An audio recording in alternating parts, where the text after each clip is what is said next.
శివశబ్దం మంగళాత్మకం. అందుకే శివుడు అనే పేరు ఎన్నో శుభాలను సూచిస్తుంది. శుభాలన్నీ గుణాలే. అనేక గుణాలకు నిలువెత్తు నిదర్శనం మహాశివుడు.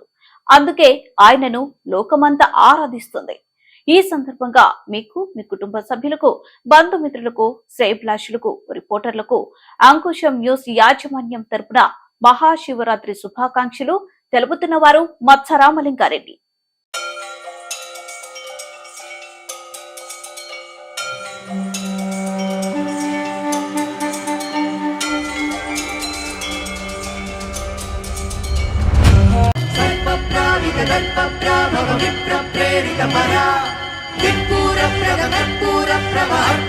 శంకరా